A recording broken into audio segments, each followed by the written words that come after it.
सुप्रभात, नमस्कार. मी स्नेहल पाटकर. तुम्ही पाहतायत सकाळच्या बातम्या आणि आता वळूयात बातमीकडे. राज्यसभेच्या 6व्या जागेचा तिढा कायम आहे. संभाजीराजे छत्रपती वर्षा बंगल्यावर मुख्यमंत्र्यांच्या भेटीला जाणार नाहीयेत. तसंच शिवसेनाच काय ते कोणत्याच पक्षात प्रवेश करणार नाहीत अशी माहिती विश्वसनीय सूत्रांकडून मिळतेय.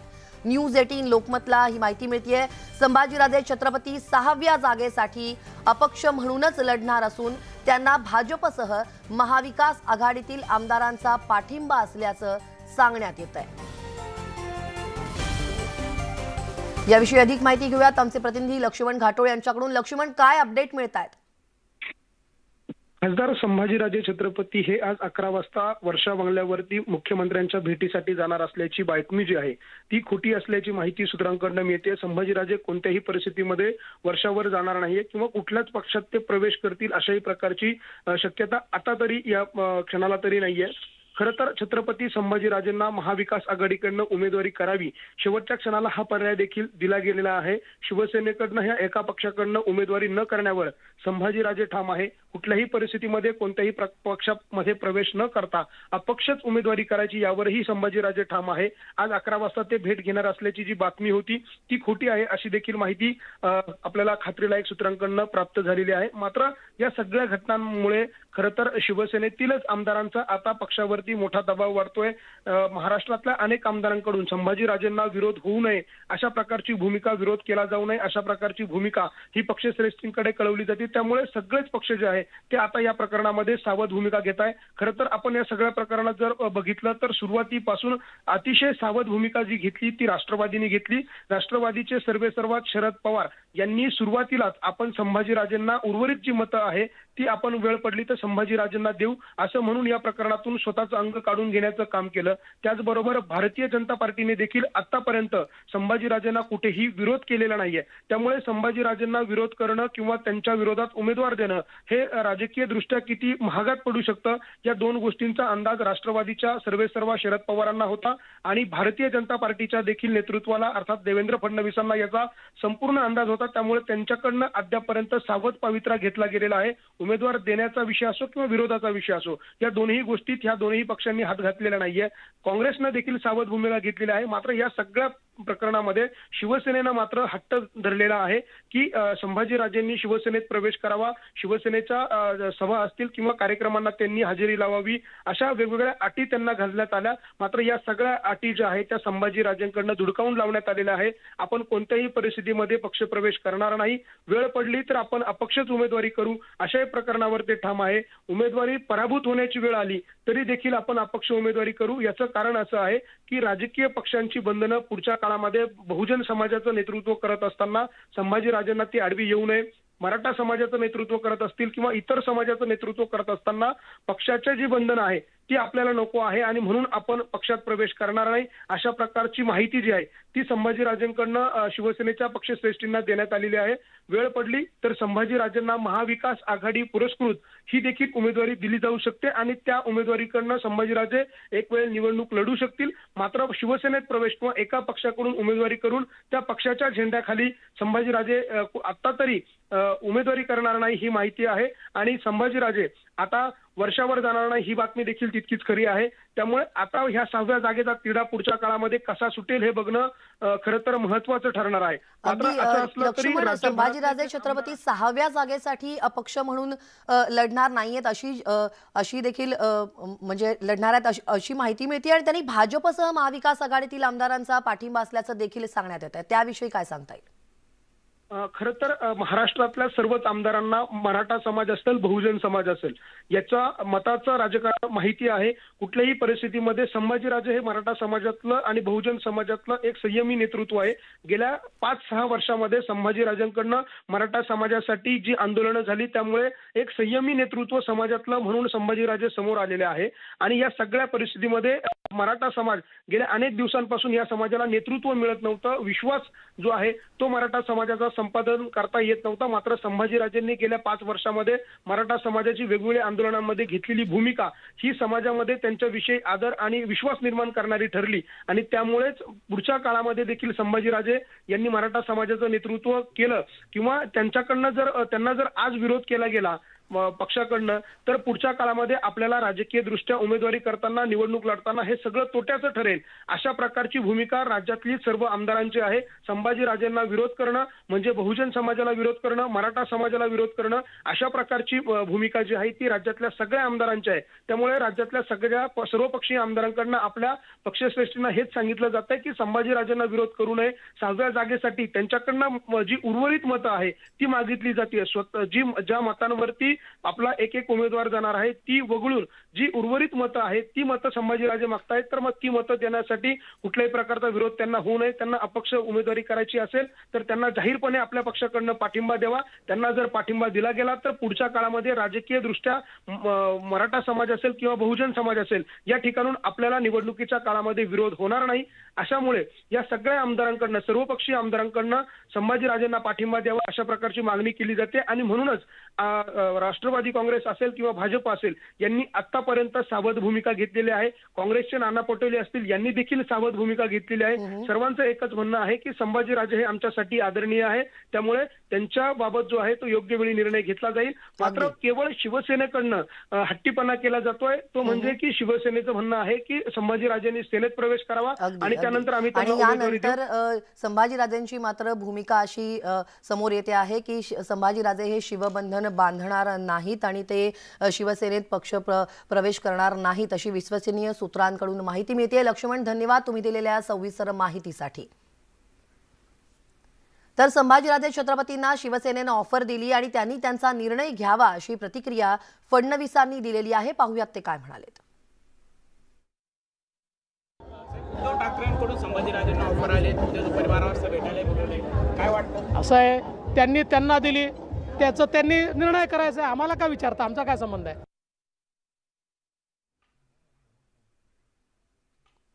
तेव्हा संभाजीराजे छत्रपतींना शिवसेनेनं ही ऑफर दिलेली आहे, पण त्याच्यावरती वेगवेगळ्या प्रतिक्रिया येत आहेत आणि स्वतः संभाजीराजे छत्रपतींनी देखील मी शिवसेनेत प्रवेश करणार नाही अशी माहिती, संभाजीराजे शिवसेनेत प्रवेश करणार नाहीत अशी माहिती विश्वसनीय सूत्रांनी न्यूज 18 लोकमतला दिलेली आहे. संभाजीराजे छत्रपती 6व्या जागेसाठी अपक्ष म्हणूनच लढणार असून त्यांना भाजपसह महाविकास आघाडीतील आमदारांचा पाठिंबा असल्याचं सांगण्यात येत आहे. तेव्हा राज्यसभेच्या 6व्या जागेचा तिढा जो आहे तो कायम आहे. संभाजीराजे छत्रपती वर्षा बंगल्यावर मुख्यमंत्र्यांच्या भेटीला जाणार नाहीत अशी माहिती विश्वसनीय सूत्रांकडून न्यूज 18 लोकमतला मिळाली आहे. तर शिवसेनाच काय ते कोणत्याच पक्षात प्रवेश करणार नाहीत अशी माहिती देखील सूत्रांनी दिली आहे. राज्यसभेच्या 6व्या जागेच्या तिढ्याच्या पार्श्वभूमीवर शिवसेना शिष्टमंडळ आणि संभाजीराजे छत्रपतींची ट्रायडंट हॉटेलमध्ये एक बैठक पार पडली होती. त्यानंतर मुख्यमंत्री उद्धव ठाकरे स्वतः संभाजीराजेंच्या हातावर शिवबंधन बांधतील असा उद्धव ठाकरेंचा निरोप या शिष्टमंडळाने संभाजीराजेंना दिला होता. आणि आता आपण थेट जाऊयात साताऱ्यामध्ये. साताऱ्याहून किरण मोहिते आमचे प्रतिनिधी आहेत, त्यांच्यासोबत मराठा क्रांती मोर्चाचे समर्थक देखील आहेत. त्यांच्याकडून जाणून घेऊयात की काय परिस्थिती आहे.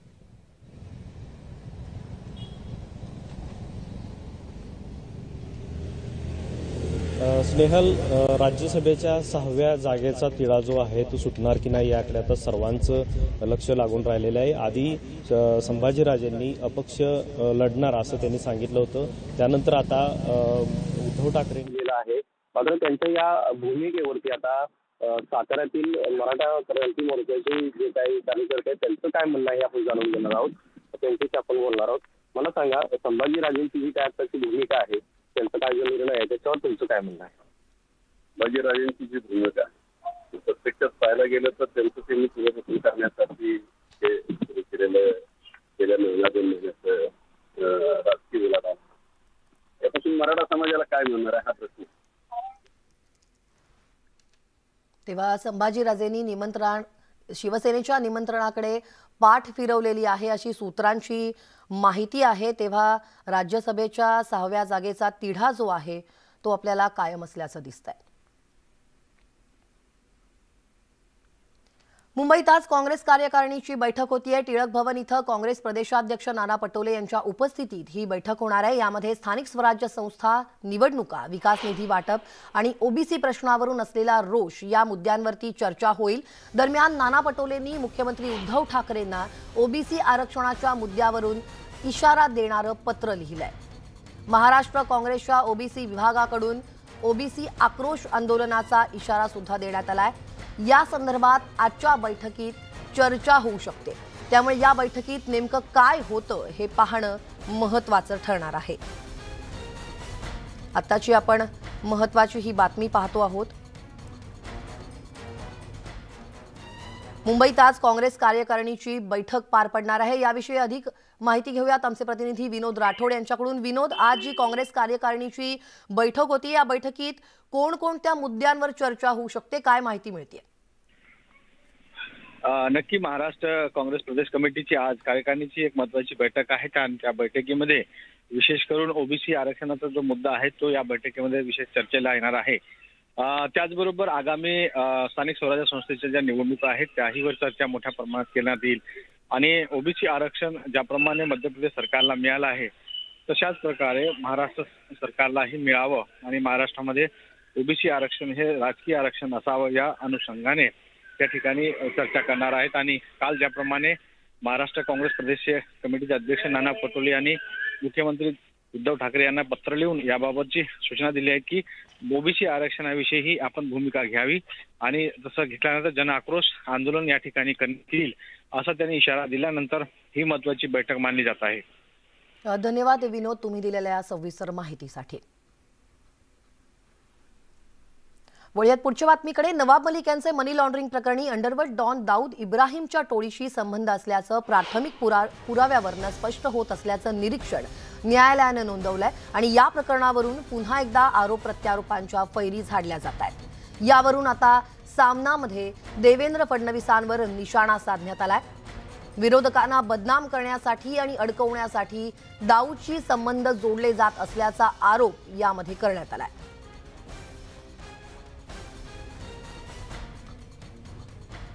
याविषयी अधिक माहिती घेऊयात आमच्या प्रतिनिधी सुस्मिता यांच्याकडून। सुस्मिता, काय अपडेट? सामनामध्ये थेट आरोप करण्यात आलाय। खरं तर नवाब मलिक यांचा डी गँगशी कुठल्याही पद्धतीचा संबंध नाही अशा पद्धतीनं शिवसेनेनं म्हटलेलं आहे। त्याचबरोबर आजच्या शिवसेनेच्या या अग्रलेखामध्ये अनेक राजकीय विषयांवरती थेटपणे भाष्य करण्यात आलेलं आहे। ज्या पद्धतीनं संभाजीराजे यांच्या बाबतचे सगळे मुद्दे उपस्थित होत होते की ते शिवबंधन बांधणार का याविषयी सुद्धा भूमिका ही घेतलेली आहे। फडणवीसांचा आज महत्त्वाचा दौरा औरंगाबादमध्ये आहे, त्याविषयी सुद्धा बोललेला आहे। परंतु ज्या पद्धतीनं आपण बघतोय की संभाजीराजे यांनी शिवबंधनाबाबत भूमिका स्पष्ट नसल्यामुळे सुद्धा आजच्या सामनाच्या अग्रलेखामध्ये याविषयी थेट भाष्य जे आहे, शिवसेनेची जी भूमिका आहे ती स्पष्ट झाल्याचं आपल्याला पाहायला मिळते।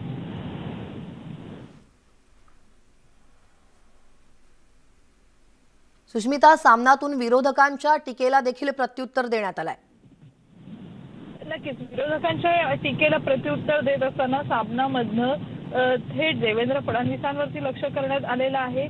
ज्या पद्धतीनं गेल्या काही दिवसांमध्ये नवाब मलिक यांच्यावरती आरोप करण्यात येत होते त्याविषयी सुद्धा त्यांनी स्पष्ट भूमिका घेतली आहे। अंडरवर्ल्ड कनेक्शन नेमकं काय या बाबतीत सुद्धा थेट भूमिका घेतलेली आहे। परखड शब्दात ठाकरे शैलीमध्ये यापूर्वी जसा अग्रलेख आपल्याला पाहायला मिळायचा तशाच पद्धतीचे बोचऱ्या शब्दामध्ये टीका जी आहे ती विरोधकांवरती करण्यात आलेली आहे।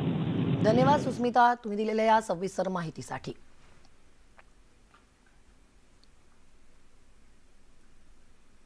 शेतकरी प्रश्नांवर आवाज उठवण्यासाठी आज पुन्हा एकदा पुणतांबा गावात विशेष ग्रामसभेचं आयोजन करण्यात आलेलं आहे। शेतीमालाला मिळत नसलेला भाव, दूध दराचा प्रश्न यासह विविध प्रश्नांवरती या ग्रामसभेत चर्चा होऊन ठराव करण्यात येणार आहे। तसंच आंदोलनाची दिशा ठरवण्यात येणार आहे। 5 वर्षांपूर्वी याच पुणतांबा गावातून ऐतिहासिक शेतकरी संपाची हाक देण्यात आली होती आणि त्याला राज्यातून मोठा प्रतिसादही मिळाला होता। आज पुन्हा एकदा शेतकरी प्रश्नावर ग्रामसभा होणार असून यात काय निर्णय होतो याकडे अवघ्या राज्याचं लक्ष लागलंय।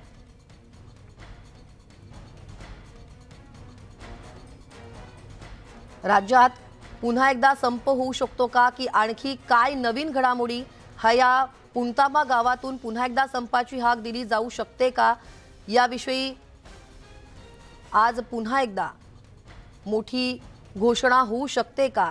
एकंदरीतच पुणतांब्यातील शेतकरी आंदोलनाच्या पावित्र्यात आहेत का, या सगळ्याची एक विशेष ग्रामसभा होणार आहे।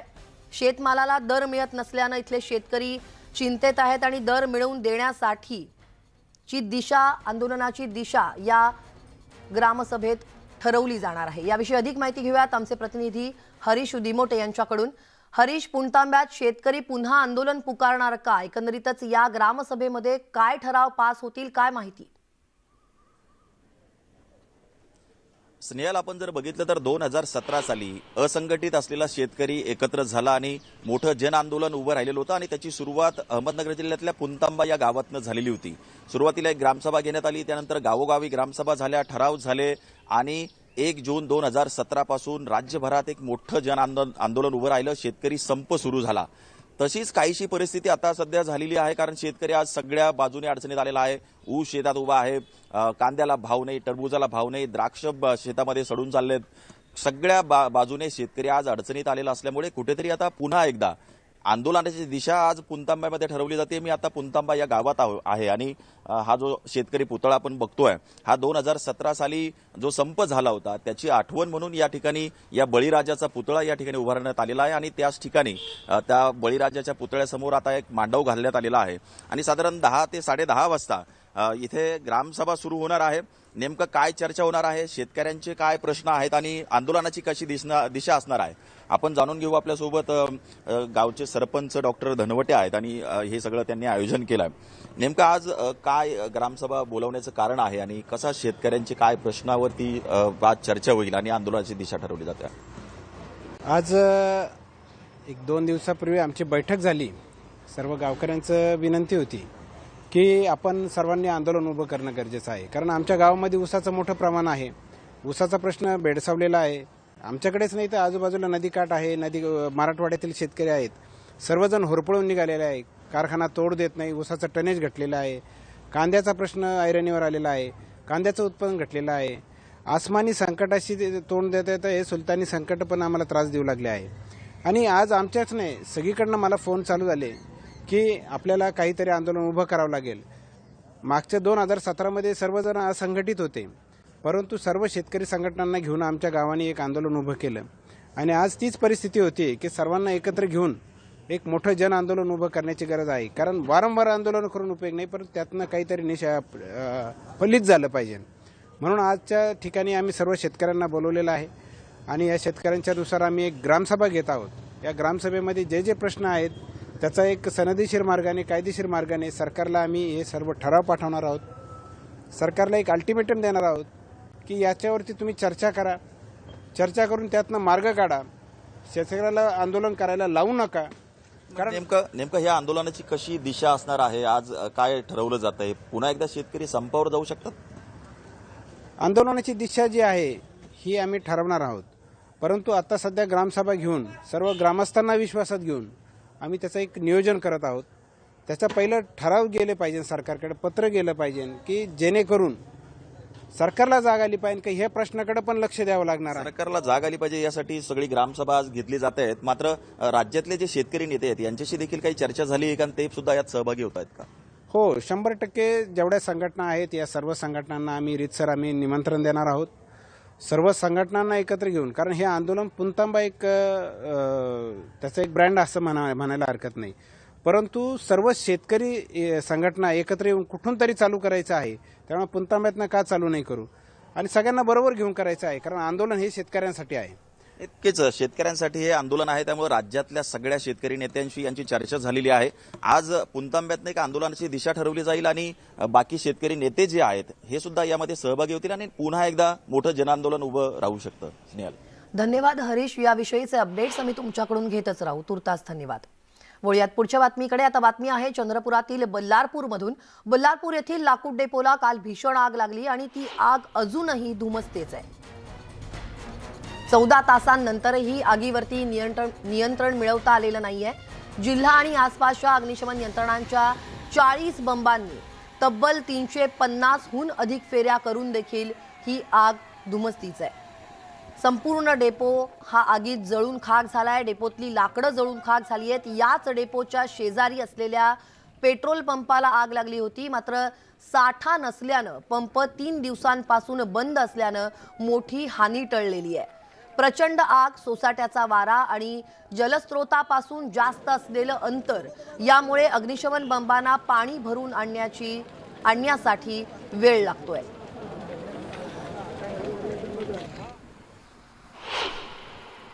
चारपैकी 3 डेपो कंप्लीट जळून खाक झालेले आहे आणि साधारणतः आता 25 जे फायर टँकर्स आहेत त्याच्या जवळपास आतापर्यंत 250च्या आसपास फेऱ्या झालेल्या आहेत आणि अजूनही आग विझवण्याचं काम चालूच आहे। हे काम आमचं आज आणि उद्या कंप्लीट 2 दिवस सुरू राहील आणि जो वाचलेला जो डेपो आहे त्याला आम्ही रात्री कंट्रोल केलं। रात्री 3च्या नंतर अतिशय मोठ्या प्रमाणावर हवाधुंद होती, पण त्याही परिस्थितीमध्ये आमच्या सगळ्या जवानांनी आणि फायर ब्रिगेड, पेपर मिलची टीम, MSCBची टीम, फॉरेस्टची टीम या सगळ्यांनी तो डेपो आम्ही रात्री वाचवलेला आहे, त्याचं आम्हाला एक समाधान आहे। काल दुपारपासून या बल्लारपूरच्या जे पेपर मिल आहे त्याचे जे लाकूड डेपो आहे त्याला आग लागलेली आहे। हे आग सध्या तरी नियंत्रण आलेली नाही आहे। आता ही आग ही धधकते आहे आणि त्याच्यामुळे आपण बघू शकतो खूप मोठा परिसर जळालेला आहे। यासोबत जवळपासचे जंगल आहे त्यालाही आगीमुळे हानी झालेली आहे। चंद्रपूरचं तापमान जवळपास 47 डिग्रीपर्यंत असते। असं असलं तरी या लाकूड डेपोला आग लागू शकते किंवा त्याच्या संरक्षणासाठी कोणतीही आगी नियंत्रणासाठी उपाययोजना आधीपासून करण्यात आलेली नाही। पेपर मिलने या संदर्भात कोणती उपाययोजना करून ठेवली नाही, त्यामुळे ही आग आहे ती कालपासून मोठ्या प्रमाणात वाढली। काल हा मार्ग देखील बंद करण्यात आला होता, कारण की आग जी आहे ती रस्त्यापर्यंत पोहोचलेली होती। आज सकाळी तो मार्ग जो आहे तो मोकळा करण्यात आलेला आहे। आगीचे आहेत ते अग्निशमन यंत्रणेचे 40 बंब या ठिकाणी कामाला लागलेत। विदर्भाच्या विविध भागातून हे बंब इथं पोहोचले आणि सध्या तरी आग विझवण्याचा काम तो आहे तो सुरू आहे। हैदर शेख, न्यूज 18 लोकमत, कडमना, चंद्रपूर।